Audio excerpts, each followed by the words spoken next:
ये 2022 ईस्वी है और 2022 ईस्वी में 304 जोड़ देने से 304 ईसा पूर्व में सम्राट अशोक का जन्म हुआ था। तो 2022 प्लस 304 ये हो जाएगा 2326। इसीलिए इस वर्ष सम्राट अशोक की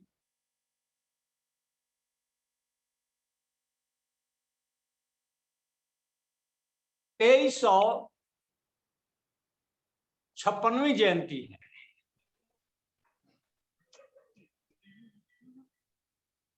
सम्राट अशोक किसी जाति, किसी धर्म, किसी संप्रदाय और किसी भाषा भाषी क्षेत्र के सम्राट नहीं थे, बल्कि सचमुच भारत के इतिहास में सम्राट अशोक की गणना राष्ट्रीय सम्राट के रूप में की जाती है। इधर हाल में 2-4 दिन पहले मैं नेपाल गया था।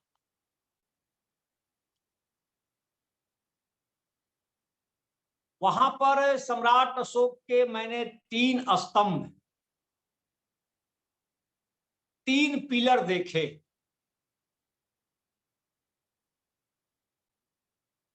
उसके पहले कि मैं यह बता दूं कि भारत के इतिहासकार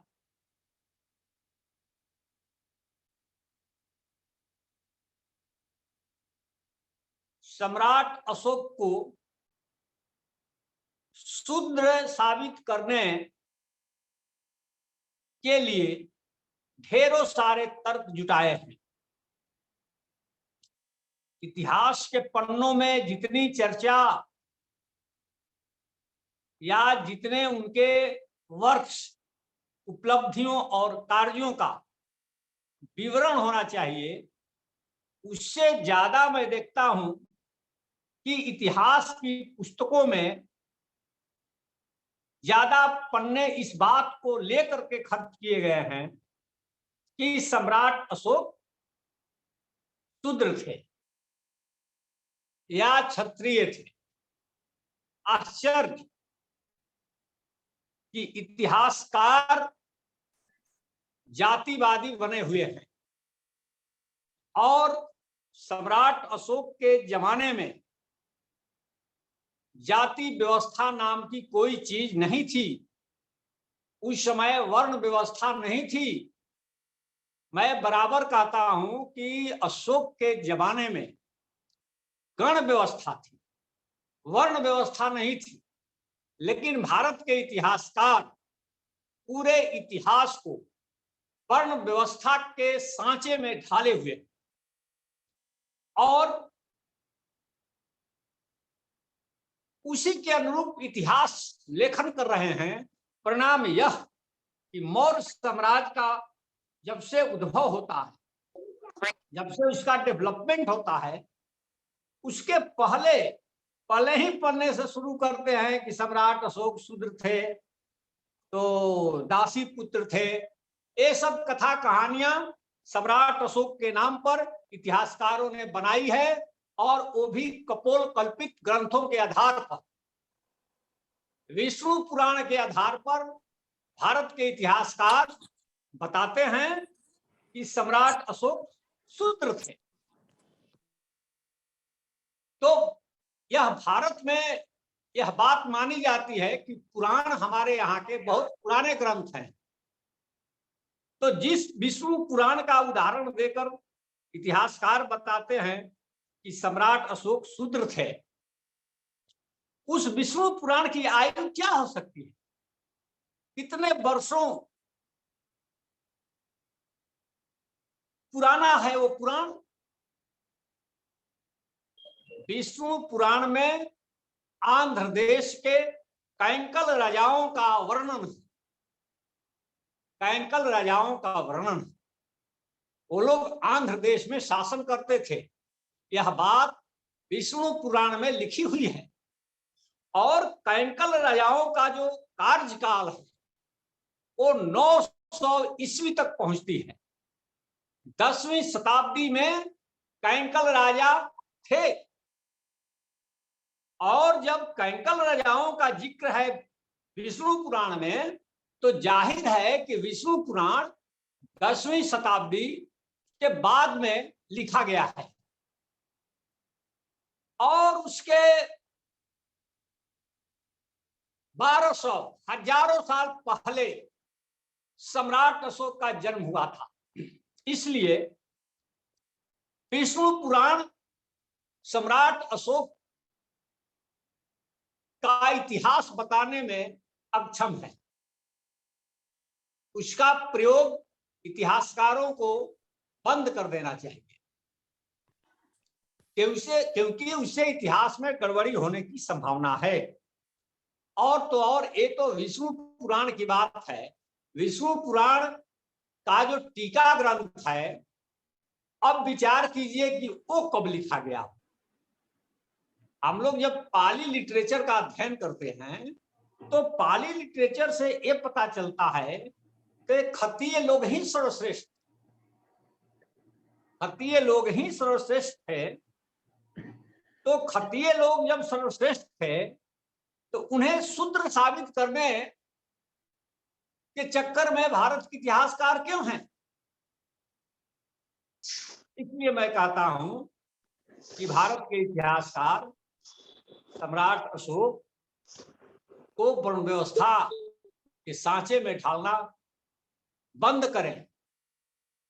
यह इतिहास हित में बात होगी। तो मैं कह रहा था कि नेपाल गया था तो वहां सम्राट अशोक के मैंने 3 पिलर, 3 स्तंभ देखे। एक पिलर लुम्बिनी में है, जिसको रूमन देई स्तंभ कहा जाता है। रूमन देई स्तंभ सम्राट अशोक ने गड़वाए थे गौतम बुद्ध की स्मृति में। क्योंकि लुम्बिनी में गौतम बुद्ध का जन्म हुआ था, इसीलिए एक पिलर वहां पर सम्राट अशोक ने गड़वाए। और उसी इलाके में एक और पिलर है सम्राट अशोक का, जो टूट भी गया है और अभी जमीन पर 2 पार्ट में उसको लेटाया गया है। वो है निगली हावा। निगली हावा में सम्राट अशोक का दूसरा पिलर है। फिलहाल निगली हावा हम गए थे तो आसपास में गेहूं की खेती थी और आसपास का इलाका बहुत वीरान था। लेकिन एक सड़क गई थी, उसी सड़क के किनारे एक छोटी सी बिल्डिंग बना करके सम्राट अशोक का निगली हावा का पिलर रखा गया है। तो उस पिलर पर भी सम्राट अशोक ने प्राकृत भाषा में और हम लिपि में एक लेख लिखवाए हैं। वो ये कि इस स्थल पर ओरागमन बुद्ध का जन्म हुआ था और यहाँ पर उनकी स्मृति में एक स्तूप था। मैं यहाँ आया हूं और उस स्तूप का रिपेयर मैंने कराया। ओरागमन बुद्ध को ही संस्कृत साहित्य में कनक मुनि बुद्ध कहा जाता है। एक गौतम बुद्ध के पहले के बुद्ध हैं। तो वो पिलर है और उस पिलर पर और लुम्बिनी में जो पिलर है, दोनों पिलर पर एक खस राजा हुआ करते थे। एक खस जाति जो नेपाल की थी, वो बौद्ध धर्म को मानती थी। उन्हीं में एक राजा हुए 14वीं सदी में, रिपुमल। मल लोग लिखते थे, मल। तो रिपुमल ने जो लुम्बिनी में सम्राट अशोक का स्तंभ है उस पर, और निगली हावा में जो कोड़ागमन बुद्ध का स्तंभ है उस पर भी उन्होंने एक बौद्ध सूत लिखवाया 14वीं सदी में। इससे पता चलता है कि 14वीं सदी में लोगों को पता था कि यह जो स्थान है वो बुद्धिज्म से जुड़ा हुआ स्थान है, और ये जो पिलर है ये बुद्धिस्ट पिलर है। तभी तो 14वीं सदी में खस राजा या कहिए मल राजा रिपुमल ने उस पर बौद्ध सूत्र लिखवाया है। मतलब कि लुम्बिनी गौतम बुद्ध का जन्म स्थल है, यह बात 14वीं सदी में भी पता था। तीसरा जो पिलर है नेपाल में वो है गोटिहावा में। सम्राट अशोक का तीसरा पिलर गोटिहावा में, वो भी उसी रेंज में है। लुम्बिनी में एक पिलर है, एक निगलिहावा में है और एक गोटिहावा में। तीनों पिलर एक ही रेंज में हैं। गोटिहावा का जो पिलर है वो टूट चुका है और उसकी ऊंचाई कम है, कोई 3.25 मीटर ऊंची और उसकी ऊंचाई है। लेकिन उसकी जो परिधि है वो ठीक सम्राट अशोक के पिलर की तरह है। वहीं मौर्यकालीन चमक है उस पिलर पर। मैंने जाकर उसको देखा और माना जाता है कि यह जो गोटिहावा में सम्राट अशोक का पिलर है वो ककुसंद बुद्ध की स्मृति में सम्राट अशोक ने गढ़वाए थे। सम्राट अशोक बड़े सम्राट थे और उनके राज दरबार में बहुत सारे इतिहासकार थे। सम्राट अशोक ने इतिहासकारों की टीम बनाई थी और उसके माध्यम से बुद्धिज्म के जितने भी स्थल थे भारत में, नेपाल में, अफगानिस्तान में, उन्होंने हर जगह स्तूप बनवाए और स्तंभ खड़े करवाए ताकि जो जम्बू द्वीप के बौद्ध स्थल हैं वे सदा के लिए अमर रहें और इसको कोई मटिया मेट नहीं कर सके। बाद में जो चीनी यात्री फाहियान और हेनसांग भारत आए तो वे लोग श्रावस्ती, कुशीनगर, सारनाथ, बोधगया कैसे गए? उन लोगों को कैसे पता चला यहाँ गौतम बुद्ध को ज्ञान मिला, यहाँ पर गौतम बुद्ध ने अपना प्रथम उपदेश दिया, यहाँ महापरिनिर्वाण हुआ? ये सब पता चला चूंकि सम्राट अशोक ने वहां पर निशानियां बनवा दी स्तूप के रूप में, स्तंभ के रूप में। तभी ये फाहियान और हेनसांग बौद्ध स्थलों की यात्रा कर पाए। अगर सम्राट अशोक नहीं होते तो ये चीनी यात्री फाहियान और हेनसांग को भारत में कुछ भी पता नहीं चलता कि कहाँ सारनाथ है, कहाँ बोधगया है, कहाँ कुशीनगर है। ये सम्राट अशोक की सबसे बड़ी उपलब्धि थी कि भारत का इतिहास अगर सम्राट अशोक नहीं होते तो आज भी ठीक से नहीं इतिहासकार लिख पाते। आधुनिक काल में कनिंघम जैसे इतिहासकार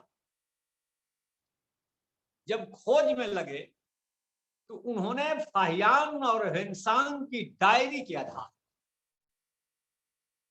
एक हाथ में डायरी लिए कनिंघम पढ़ते गए कि कहां सारनाथ है, कहां बोध गया है, कहां श्रावस्ती है, कहां कुशीनगर है। तो वो सारा लोकेशन हेनसांग और फाहियान ने अपनी डायरी में दे दिए। उसी आधार पर इन तमाम स्थलों की खोज हुई, वरना हम लोग को पता ही नहीं चलता कि सारनाथ और बोध गया कहां था। तो सम्राट अशोक ने जीवित रखा भारत के इतिहास को। बड़े बड़े बौद्ध विहार, बुद्ध की मूर्तियां बहुत बाद में मेडिवल एज में जमीन के नीचे दफना दी गई, तोड़ दिए गए। आप सोच सकते हैं कि महाबोधि जैसे टेम्पल को, जिसकी ऊंचाई उतनी है,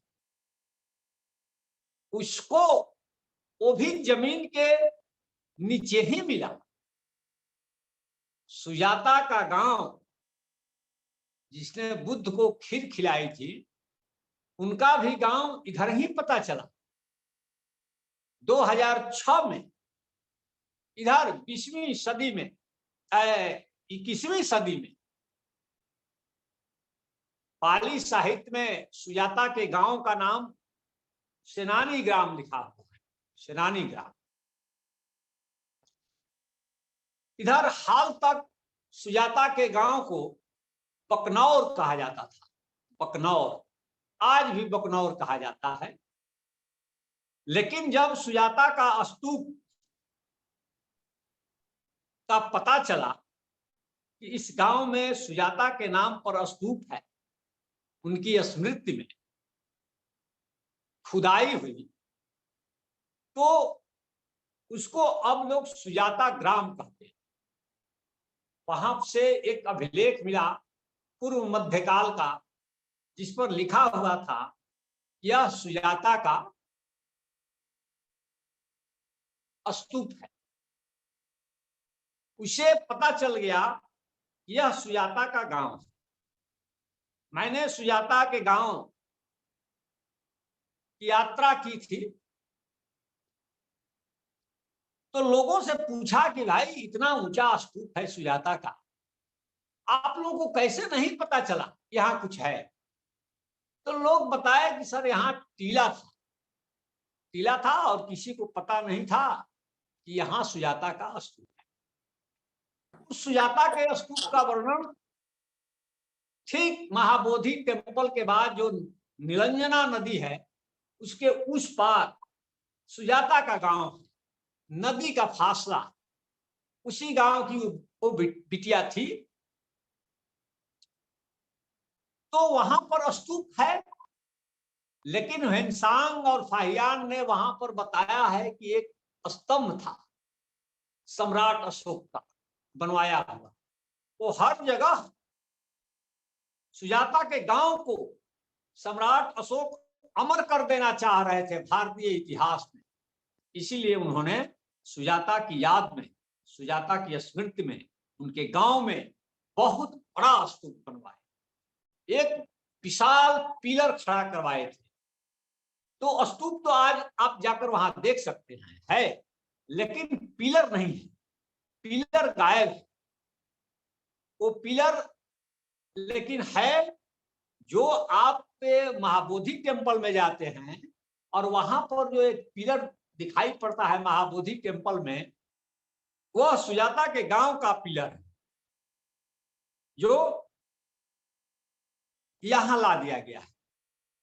अभी 2-3 दिन पहले मैं कुशीनगर गया था, तो कुशीनगर में बुद्ध की महापरिनिर्वाण मुद्रा में 6.1 मीटर लंबी मूर्ति है, पत्थर की बनी हुई, बड़ा ही सुंदर है। और उसमें गौतम बुद्ध का जो मुख है, जो मुंह है, वो पश्चिम दिशा में है। पश्चिम दिशा सनसेट, सूर्यास्त की दिशा है। वो भगवान बुद्ध के महापरिनिर्वाण का द्योतक है। लेकिन उतनी बड़ी मूर्ति कब और किसने जमीन में गाड़ दी, टुकड़े टुकड़े कर दिए, यह एक इतिहास में खोज का विषय है और अजूबा घटना है। उस मूर्ति को वेन्सांग ने देखा था और अपनी डायरी में लिखा था। वो 5वीं सदी की बनी हुई मूर्ति है, बड़ा विलक्षण है। लेकिन जब बाद में कनिंघम और कार्लाइल ने वहां पर खुदाई कराई, तो उसी खुदाई के दौरान वो जो कुशीनगर के विहार में जो मूर्ति रखी हुई है वही मिली। वेन्सांग ने लिखा है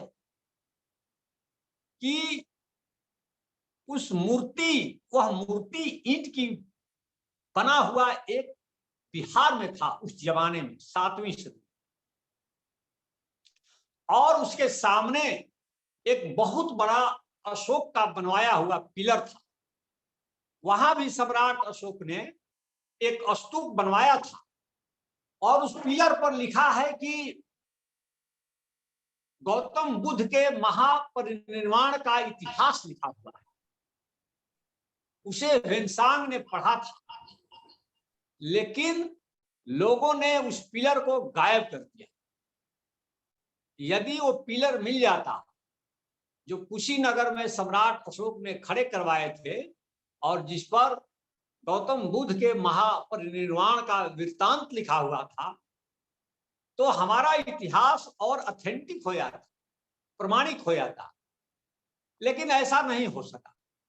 किसी ने वो उतना बड़ा पिलर गायब कर दिया और बुद्ध की 6.1 मीटर लंबी मूर्ति को जमीन के नीचे दफन कर दिया। यह सब अचानक घटना नहीं है। आप सोचते हैं कि पुरानी मूर्तियां हैं, पुराने बौद्ध विहार हैं, वो जमीन में स्वतः चली गई हैं, तो इस तरह की बात नहीं है। ये सब किया कराया गया, नो डाउट।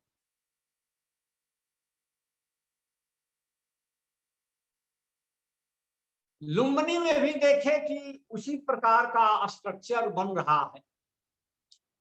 जिस प्रकार का स्ट्रक्चर, जिस प्रकार के बिल्डिंग की डिजाइन उसी नगर में बनी। मैंने वहां इंजीनियर से, लुम्बिनी के इंजीनियर जो प्रोजेक्ट इंजीनियर थे, उनसे मैंने कहा कि इस बिल्डिंग की डिजाइन आप ऐसा क्यों बनवा रहे हैं? अब तो सर हम लोग तो बनवा रहे हैं क्योंकि कुशीनगर का जो महापरिनिर्वाण स्थल है, उसी आधार पर यहाँ भी बिल्डिंग की डिजाइन हम लोग करा।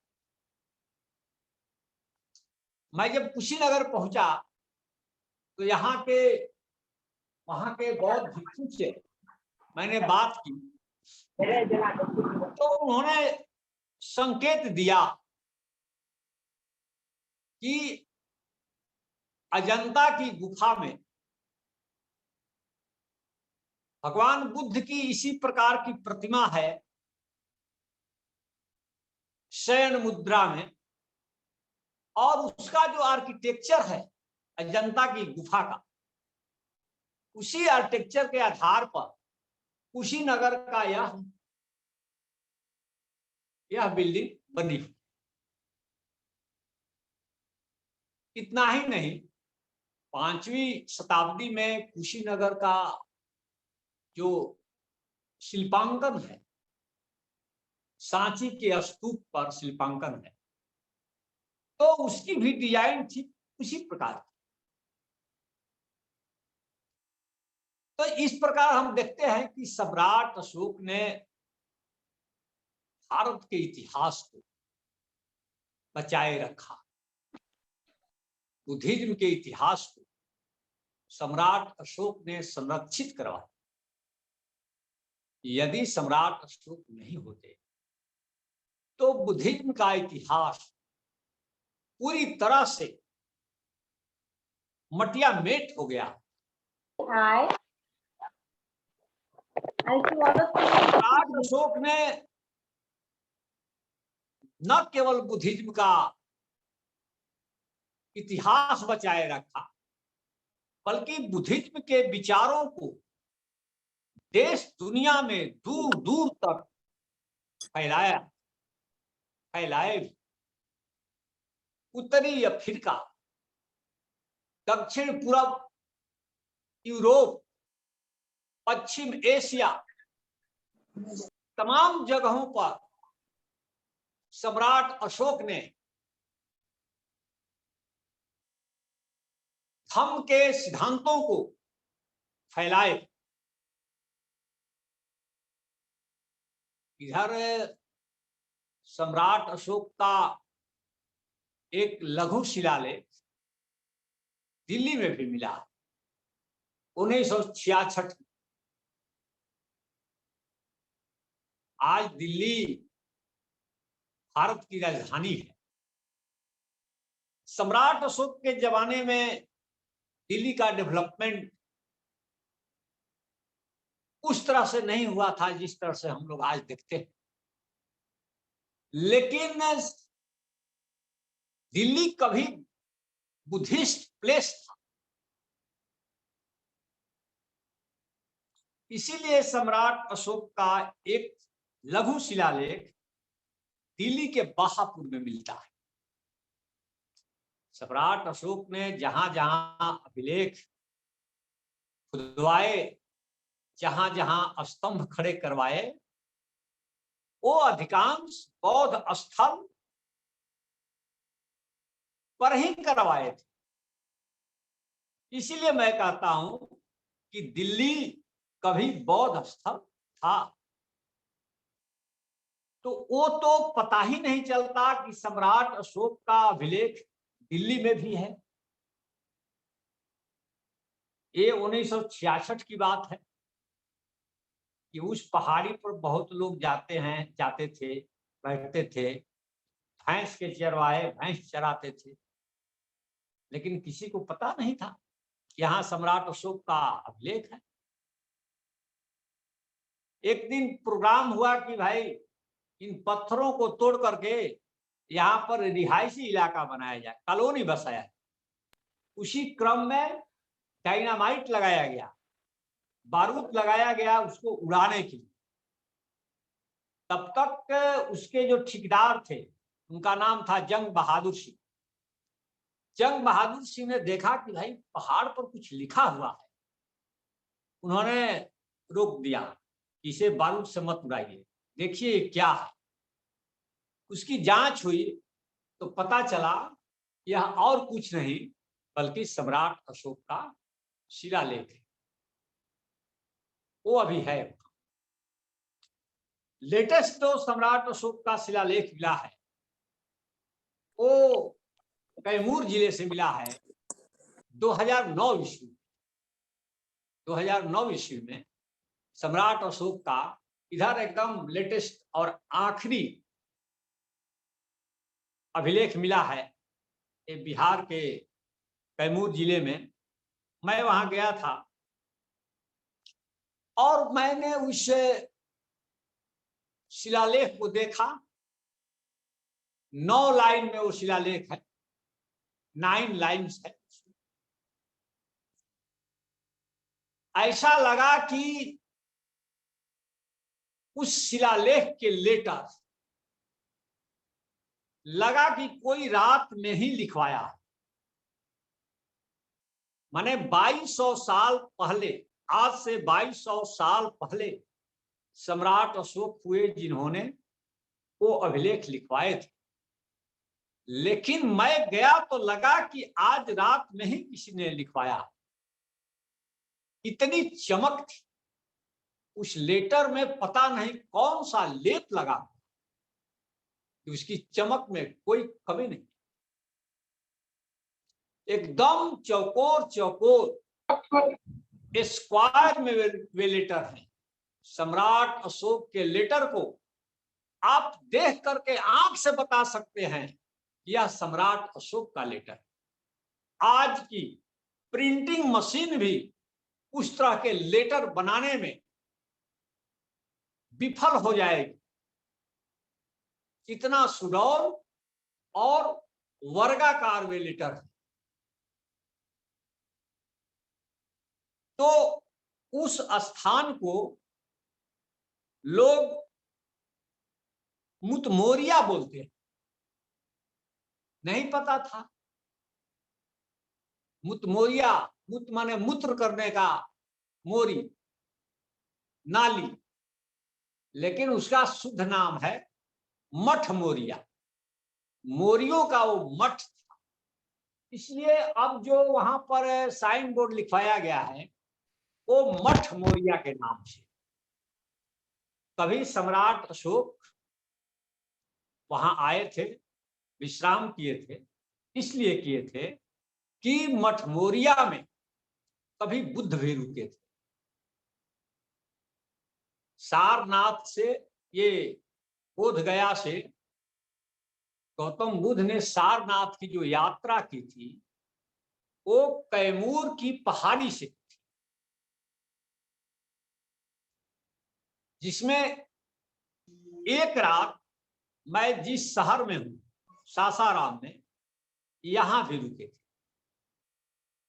सामने जहां से मैं ये बोल रहा हूं, ठीक यहां से सामने 2 मील पर वो कैमूर की पहाड़ी है जहां सम्राट अशोक का शिलालेख है। यहां से वो मेरे घर की छत से वो शिलालेख का स्थान दिखाई पड़ता है। तो गौतम बुद्ध जब चले बोध गया से सारनाथ, तो एक दिन में पहुंचे नहीं, बीच बीच में रुकते गए। तो जैसे जैसे गौतम बुद्ध गए सारनाथ, जहां जहां रुके वहां वहां सम्राट अशोक ने पता कराए थे कि कहां कहां गौतम बुद्ध रुके थे। तो वहां वहां सम्राट अशोक भी एक एक रात बिताए थे। तो एक रात यहाँ सासाराम, एक रात वहीं मठमोरिया में। अभी इस कैमूर की पहाड़ी पर उतने अभिलेख छिपे हुए हैं जितनी रातें सम्राट अशोक ने इस यात्रा क्रम में बिताई थी। लेकिन हम लोग को अभी 3 मिलता है, जिसमें एक यूपी में है और 2 बिहार। ये सब खोज का विषय है। पाहियान ने सम्राट अशोक के 6 पिलर का वर्णन किया है और वेनसांग ने अपनी डायरी में कुल मिलाकर 15 पिलर का वर्णन किया है। लेकिन पाहियान और वेनसांग भी सम्राट अशोक के तमाम पिलर को नहीं देख पाए, क्योंकि फाहियान तो 6 ही पिलर देखे थे और उनके बाद वेनसांग आए भारत। हेनसांग ने 15 पिलर देखे और अभी खोज करने पर 15 से ज्यादा पिलर मिल चुके हैं। तो उस क्रम में बताया मैंने कि 14वीं सदी में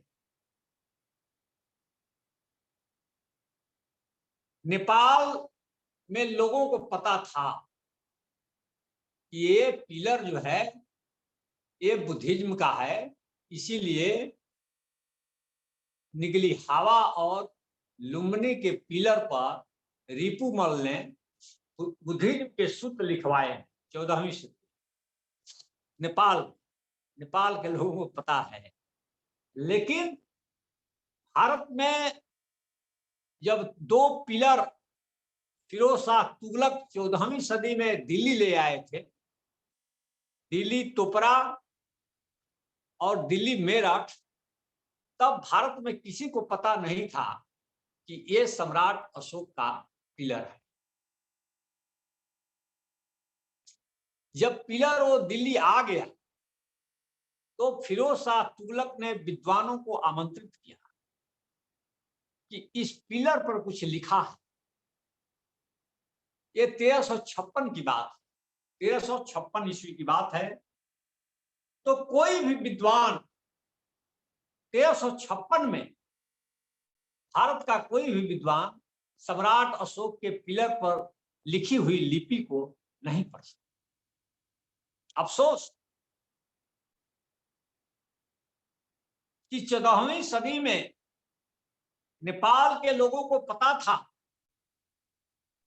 कि ये पिलर बुद्ध से रिलेटेड है, और उसी 14वीं सदी में भारत की जनता को नहीं पता था कि ये पिलर किसका है।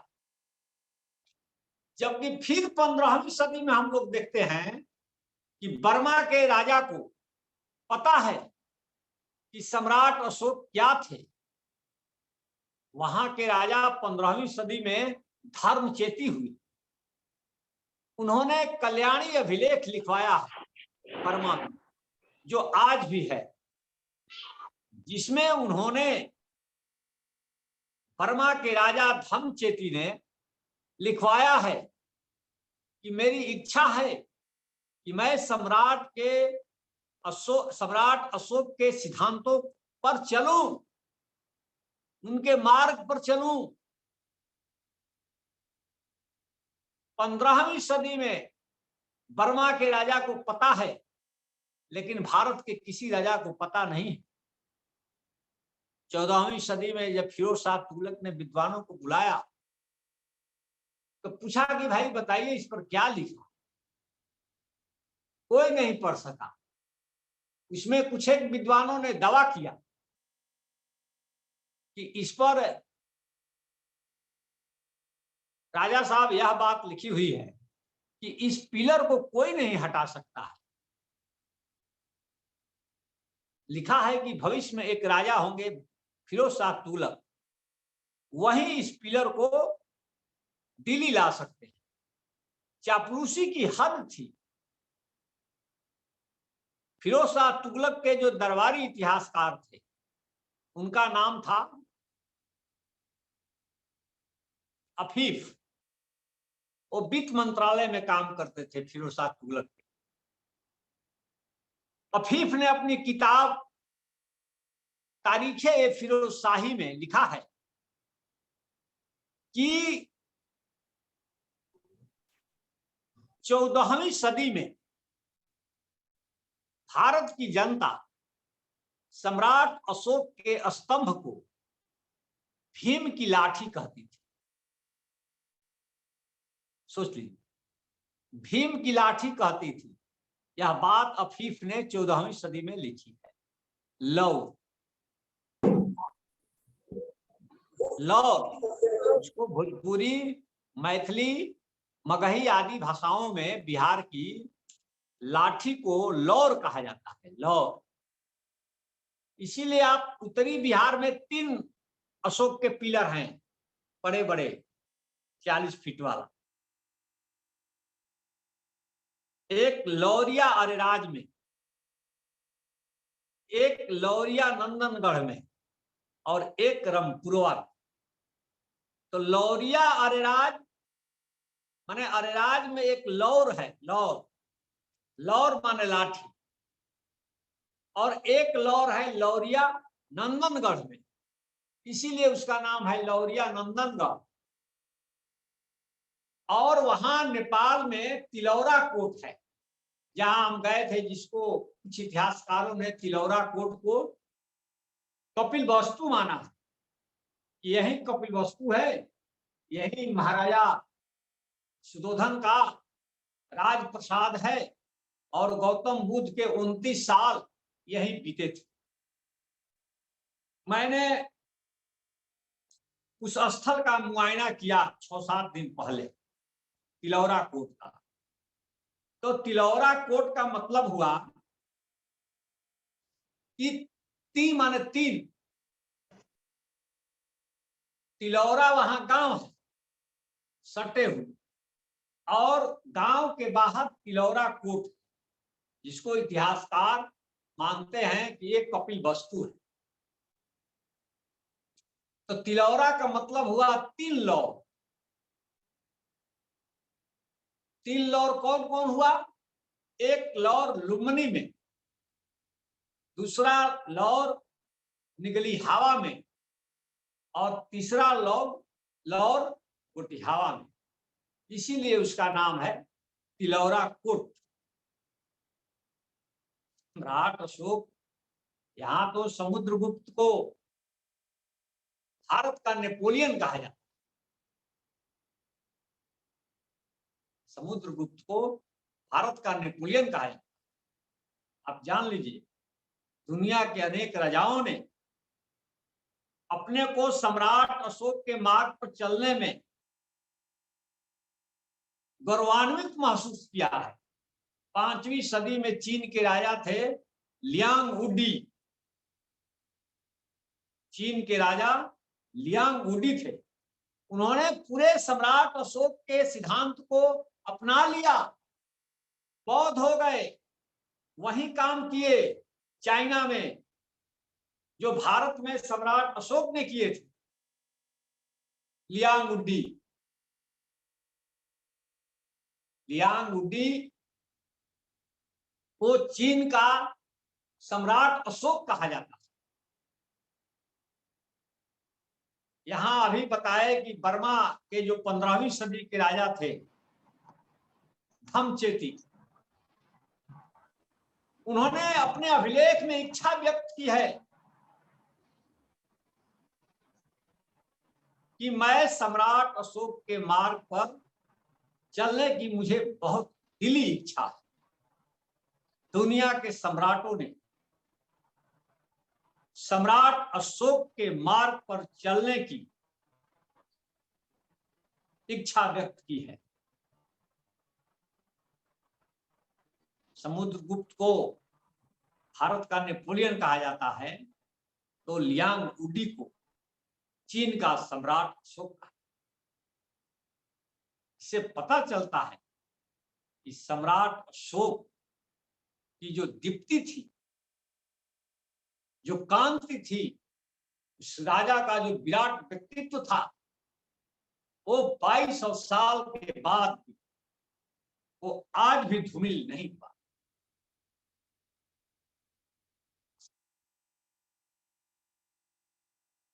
एक जमाना था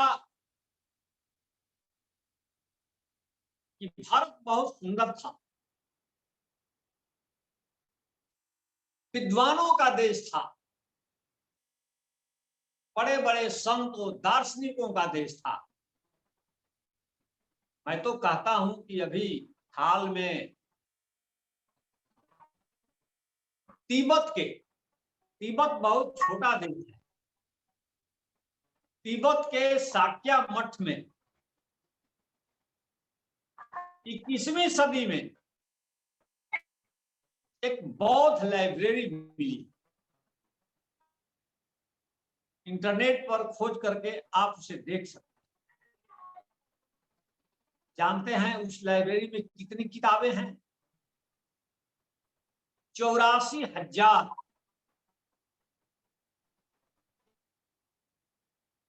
84,000 किताबें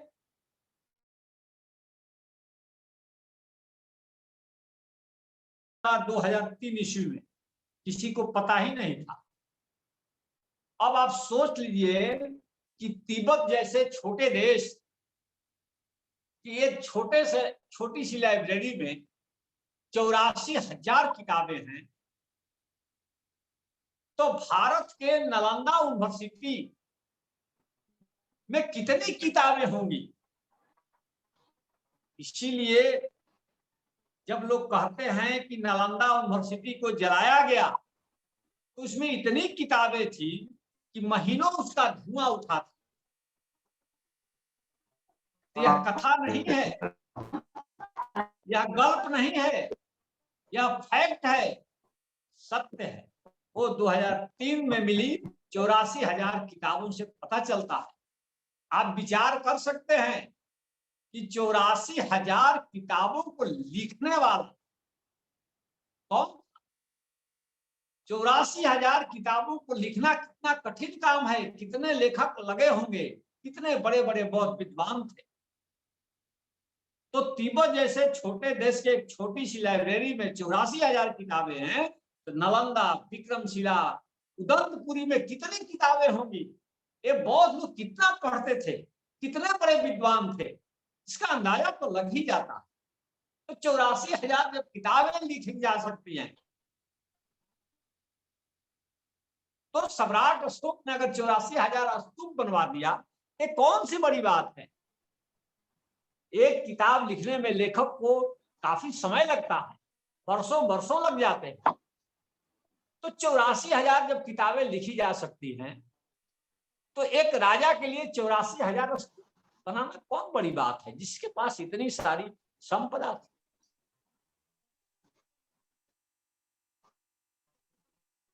तो ये लोग बहुत विद्वान, बहुत विद्वानों ने अनेक किताबें लिखी। नालंदा यूनिवर्सिटी का बहुत देशों ने, अनेक देशों ने अनुकरण किया। श्रीलंका में भी नालंदा महाविहार बना। 8वीं 9वीं सदी में विचार कीजिए, बुद्ध और सम्राट अशोक की बात छोड़ दीजिए। अभी मैं कहता हूं कि नालंदा महाविहार की वो गरिमा थी कि 8वीं 9वीं सदी में इसी नाम से श्रीलंका में, सिलोन में नालंदा महाविहार बना। उसके बाद तिब्बत में मेडिवल एज में नालंदा महाविहार बना। भूटान में नालंदा महाविहार बना। नालंदा महाविहार की वो गरिमा थी कि देश दुनिया में अनेक नालंदा महाविहार बने। यह मिसाल किसी दूसरे दर्शन के विश्वविद्यालयों को प्राप्त नहीं है आज तक, कि इतने देशों ने अपने अपने देशों में नालंदा महाविहार बनवाए। ये इतिहास है, फैक्ट है इतिहास। तब भारत बड़ा ही सुंदर और विद्वतापूर्ण देश था। इन्हीं कारणों से भारत को विश्व गुरु कहा जाता है। विश्व गुरु। तो फाहियान के साथ एक और यात्री आए थे चीन से यहां भारत में। देखें कि भारत कितना सुंदर है, कितने बड़े बड़े यहाँ विद्वान हैं। भगवान बुद्ध का यहाँ जन्म हुआ था, जो ज्ञान में बेमिसाल थे। तो जो फाहियान के साथ यात्री आए थे चीन से यहाँ, उन्होंने फाहियान से कहा कि फाहियान, मैं अपने देश नहीं लौटूंगा, मैं यही रहूंगा। इतना सुंदर देश दुनिया में कहीं नहीं है। और उसने कहा और वही किया।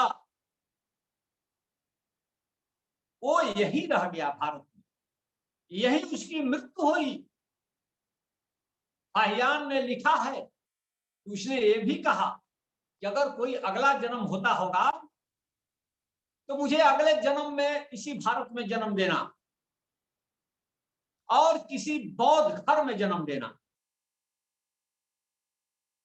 विचार कीजिए। मैं तो कहता हूं कि चीन, जापान, कोरिया की डिक्शनरी को पढ़ लीजिए, उन भाषाओं की डिक्शनरी को पढ़िए,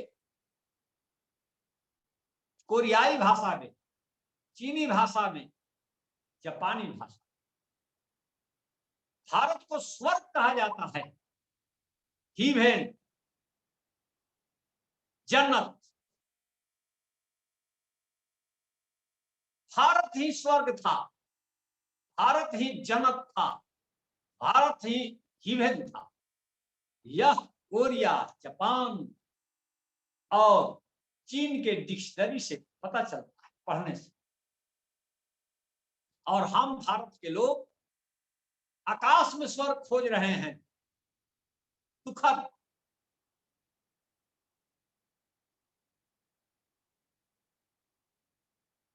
सम्राट अशोक के पिता बिंदुसार यूनान से दार्शनिक मंगाए जाने की बात कही कि हमें दार्शनिक चाहिए। बिंदुसार ने मांग की थी,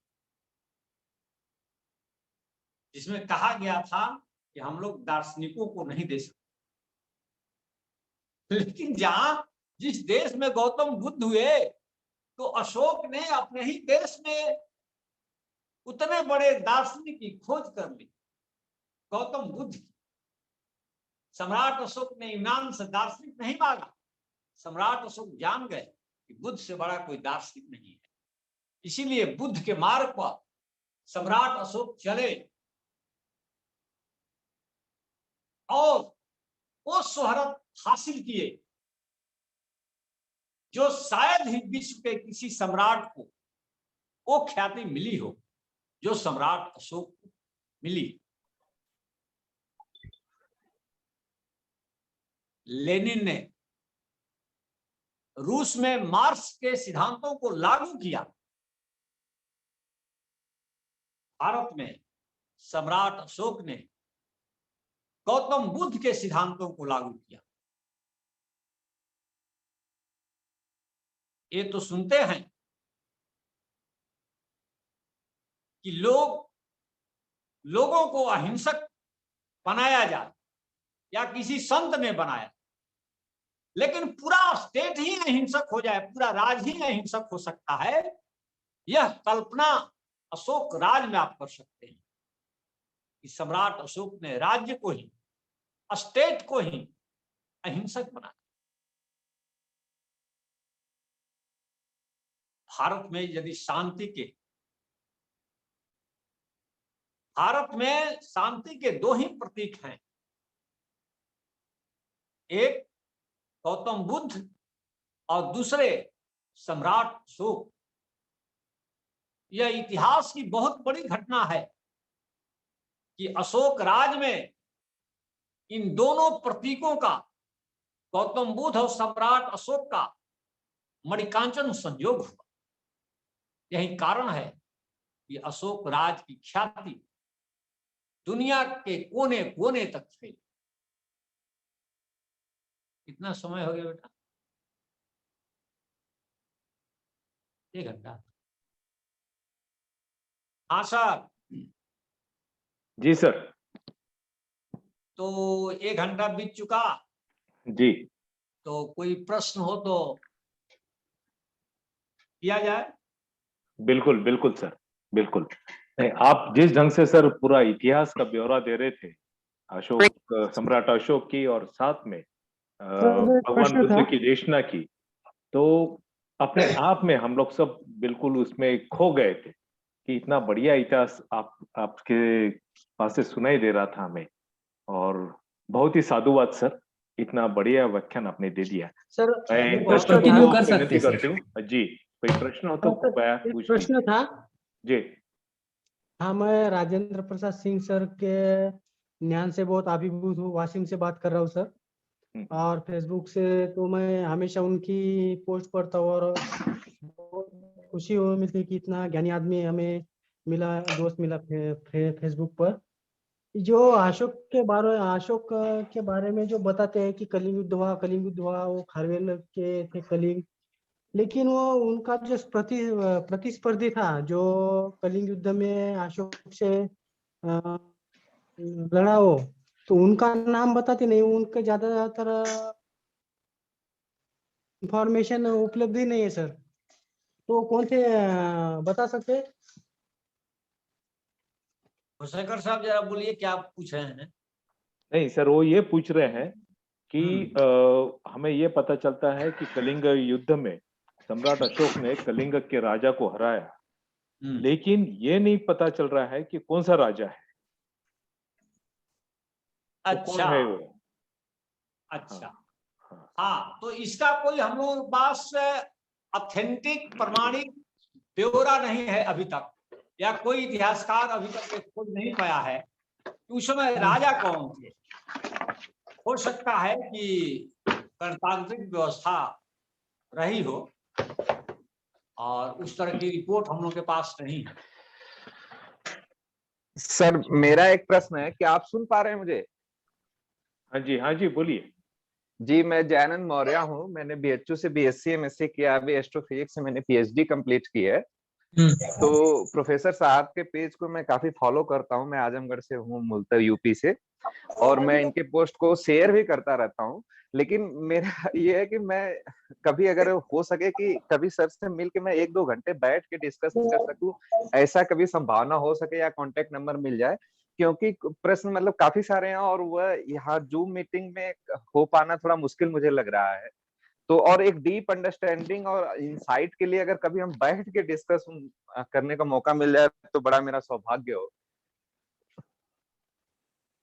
चलिए, जी सर, अभी ना कभी मुलाकात होगी और भेंट हो जाएगी। तो आजमगढ़ तो हम रहे भी हैं, और बीएचयू में आप पढ़ते हैं ना? नहीं, बीएचयू से मैं पढ़ लिया, वहां से बीएससी एमएससी किया। अभी मैं नैनीताल में हूँ, एक आर्यभट्ट रिसर्च इंस्टीट्यूट है, यहाँ से पीएचडी कर रहा हूँ। अच्छा अच्छा। हाँ, तो प्रोफेसर साहब आपका नंबर वगैरह या कुछ मिल सकता है मुझे कि मैं कभी आपके यहाँ पहुंच सकूं? नंबर वगैरह तो मिल सकता है, मिल जाएगा। अभी वो मैसेज कीजिएगा, ठीक ना? ठीक सर, मेरे एक क्वेश्चन था सर। मैं डॉक्टर प्रवीण बोल रहा हूँ कुरुक्षेत्र से, हरियाणा से। जी बोलिए। सर मैं ये कहना चाह रहा था कि एक तो ना सर, जो अशोक का जयंती है सर, अशोक का जयंती सर हमें ये नहीं पता आज तक भी ये अब ना किस दिन अशोक का सम्राट का बर्थडे मनाते हैं सर। तो ये जो 9 अप्रैल जो मैंने सुना था सर, क्या ये डेट ठीक है सर? नहीं, ये बदलता रहेगा। चैत्र शुक्ल अष्टमी जी, वो चांद के हिसाब से जो गणना होती है, जी, क्योंकि जनवरी फरवरी मार्च अप्रैल ये तो अंग्रेजों के पीरियड में ये सब चीजें ईसा के बाद की हैं, ईसा से पहले की ये सब चीजें नहीं हैं। तो वो जो चैत बैसाख शुक्ल, ये चैत बैसाख जेठ अषाढ़ चलता है, ये बुद्धिज्म की गणना है। जी, चैत जो शब्द है वो चैत्य से बना है। चैत जी, जी, जो बुद्धिज्म में चैत है, उससे बैसाख, बैसाख क्या है? विशाख, शाक, वो जो शाक्य गणराज था उन लोग के आधार पर है जी, में। ये 12 महीने हैं, सब बुद्धिज्म की देन है, इस पर अलग से बोलना पड़ेगा। तो इस हिसाब से चैत शुक्ल अष्टमी को मनाया जाता है सम्राट अशोक का जन्मदिन। संस्कृत साहित्य में इसे ही अशोकाष्टमी लिखा हुआ है।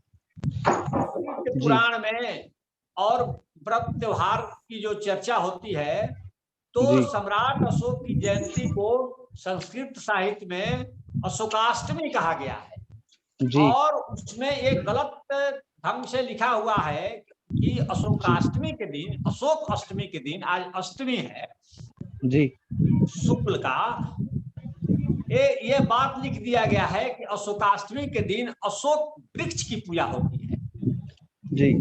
वहां उन्होंने टेम्पर कर दिया, लोगों ने सम्राट अशोक की पूजा होती है ये कहनी चाहिए, तो उन लोगों ने लिखा कि अशोक नाम का एक वृक्ष था उसकी पूजा होनी चाहिए जी। तो चैत्र शुक्ल अष्टमी ये इन साल 9 अप्रैल को है, अगले साल जो है वो 2 अप्रैल को होगा, आगे पीछा हो जाएगा वर्ष के हिसाब से।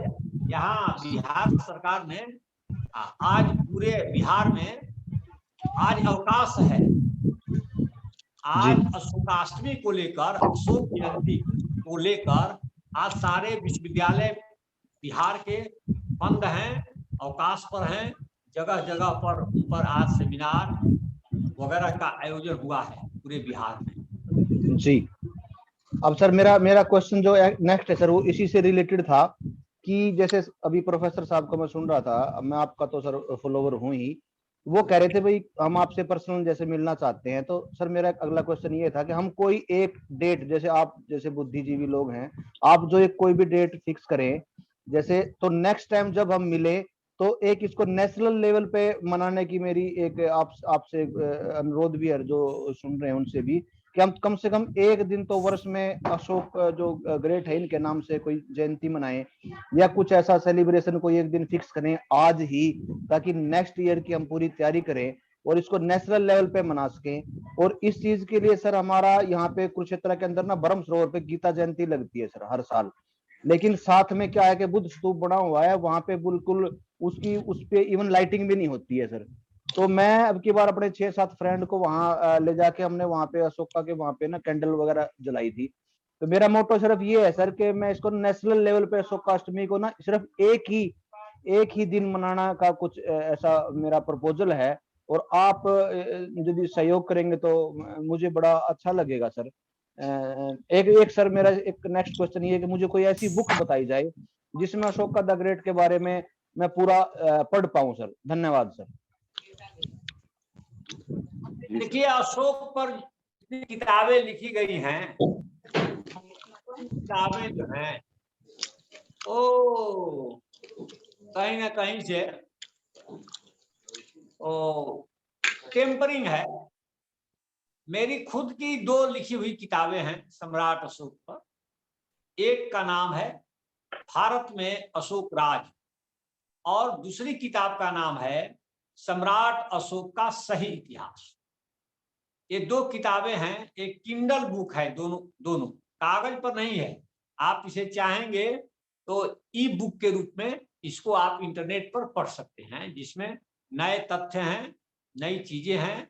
और आपने जो कहा कि सम्राट अशोक की जयंती राष्ट्रीय लेवल पर मनाई जानी चाहिए, तो आपका ये ओपिनियन बहुत अच्छा है कि सम्राट अशोक राष्ट्रीय सम्राट हैं, किसी जाति और धर्म के नहीं हैं। उन्होंने तो माने संविधान निर्माताओं ने राष्ट्रीय मानकर ही उनके सिंबल को भारत का राजकीय चिन्ह बनाया है। तो ये सारी हम लोग के देश की सारी जनता की ये जिम्मेवारी बनती है कि पूरे देश लेवल पर सम्राट अशोक की जयंती राष्ट्रीय पर्व के रूप में, राष्ट्रीय उत्सव के रूप में मनाया जाए।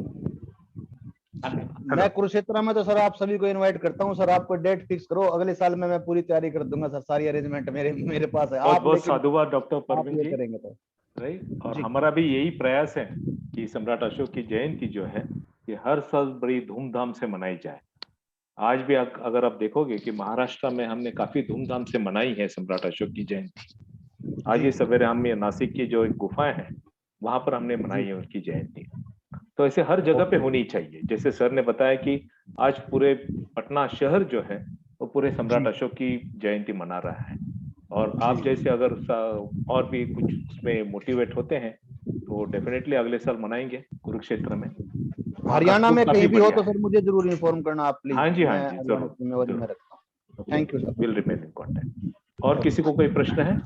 प्रोफेसर साहब एक बार मैं रिपीट कर देता हूँ फिर। एक्चुअली मेरा जो प्रश्न था कि मतलब मैं जो डिस्कस करना चाहता था कि आर्यन माइग्रेशन की जो चीजें हैं, फिर वर्णा सिस्टम जैसे जब वो लागू किया गया, और जो शाक्य और मौर्यों की वंशज हैं, तो वो जो एक निरंतरता है बीच में जैसे लॉस्ट हो गई थी, तो हमने कब मौर्य टाइटल, जैसे मेरा नाम जयानंद मौर्य है, तो हमने कब मौर्य टाइटल लगाना शुरू किया, और ये सारी चीजें, तो इस चीज पे मैं जानना चाह रहा था एक्चुअली, और मुझे लगा कि नहीं बाद में डिस्कस कर सकेंगे, लेकिन अभी अगर कुछ आप बता सके तो मैं सुनना चाहूंगा।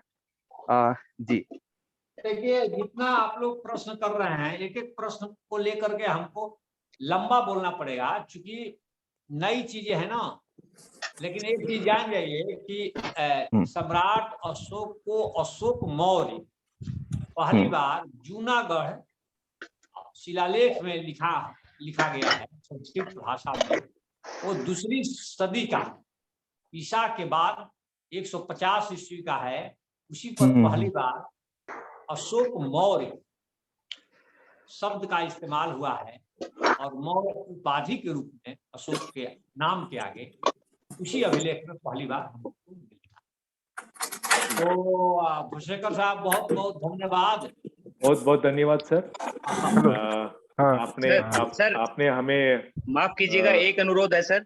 जी सर, मैं सर का धन्यवाद करता हूँ, इतनी अच्छी सर ने टॉक किया है, लेकिन मेरा एक अनुरोध है सर की जो बुक अवेलेबल है वो किंडल में अवेलेबल है और हम उनको अच्छे से नहीं पढ़ पाते, तो हार्ड बाउंड अगर कॉपी पेपर उसमें एडिशन में मिल जाएगी तो हम अच्छे से उसको पढ़ पाएंगे। एक मेरा ये आपसे विशेष अनुरोध है। दूसरा सर, मैं ये जानना चाहता हूँ, सांची स्तूप के ऊपर जो भी पशुओं की वहां पर उसमें डिपिक्शन की हुई है, क्या उसका उस समय के कृषि का महत्व के हिसाब से वो दर्शाया हुआ है या धार्मिक अनुष्ठान के हिसाब से किया हुआ है? ये थोड़ा सा मैं जानना चाह रहा था। क्या चीज? ये जो सांची स्तूप श्रीमान के जी, ऊपर एक तो अनुरोध है आपकी किताब का, आपकी जो किंडल एडिशन है उसकी बजाय वो किताब के रूप में अगर अवेलेबल हो जाए तो हम उसको अच्छे से पढ़ पाएंगे। दूसरा अनुरोध ये है कि आप मुझे अगर ये बता पाएं कि जो सांची स्तूप पे पशुओं का और जो अन्य उन्होंने दिखाया हुआ है अशोका के समय से, जैसे भैंसे हैं और ऊंट है, तो उसका क्या संबंध है? उसका धार्मिक संबंध है या उस समय के कृषि के महत्व के अनुसार उन जीवों का संबंध है? उसका धार्मिक संबंध है। अशोक के समय का वो शिल्पांकन नहीं है। वो सांची का जो डेवलपमेंट हुआ अशोक के जमाने में, वो शिक्षा केंद्र के रूप में हुआ था। और ये जो बाद में जो पशुओं की जो आकृतियां या चित्रण है, वे सब जब जातक कथाएं बुद्धिज्म में जुड़ी, इसके बाद का वो शिल्पांकन है। जातक कथाओं में पशु पक्षियों के माध्यम से बहुत सारे उपदेश दिए गए हैं।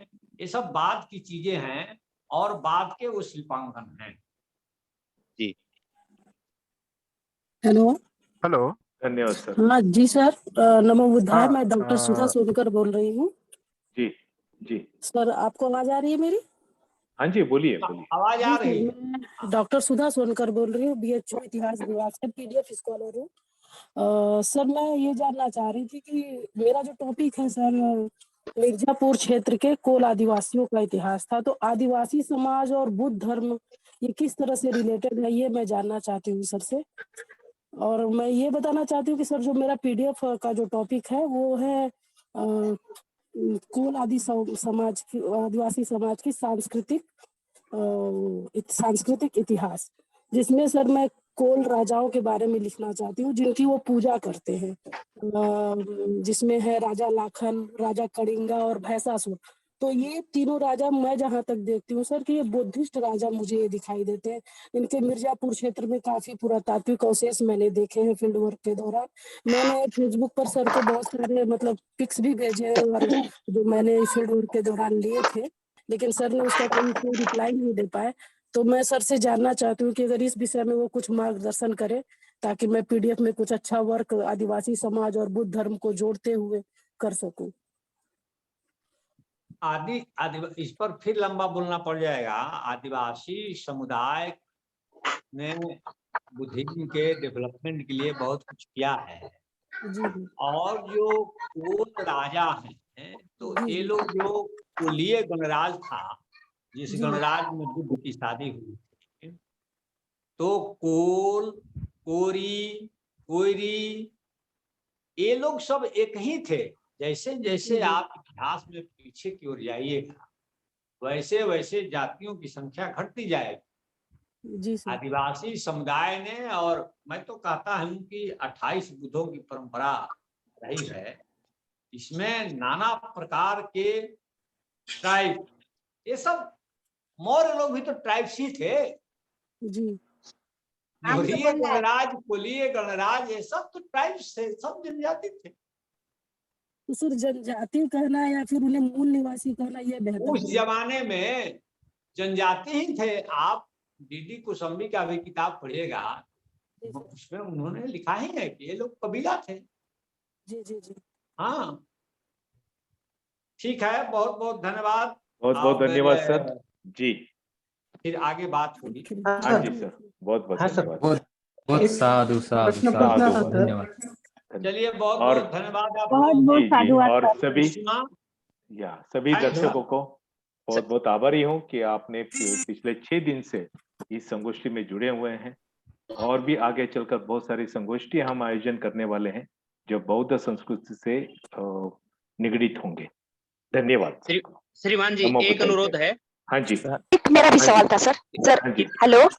जो आप हेलो सर। जो आपको लगता है कि ये किताबें हमको सबको पढ़नी चाहिए, जी कृपया जी, उनकी हार्ड कॉपी अमेजन पे या कहीं पर भी उपलब्ध करवाइए, बिल्कुल ताकि हम उनको बिल्कुल खरीद सकें। बिल्कुल, जरूर सर करेंगे। मुझे एक सवाल पूछना था। हाँ हेलो जी, सर। हाँ जी, पूछिए। हाँ सर, गौतम बुद्ध तो देवता नहीं थे, फिर उनकी जी। पूजा कैसे की जाती है सर? नहीं, ये देखिए, पूजा जो है ये आमतौर पर जो बाकी की पूजा होती है वैसी नहीं होती है।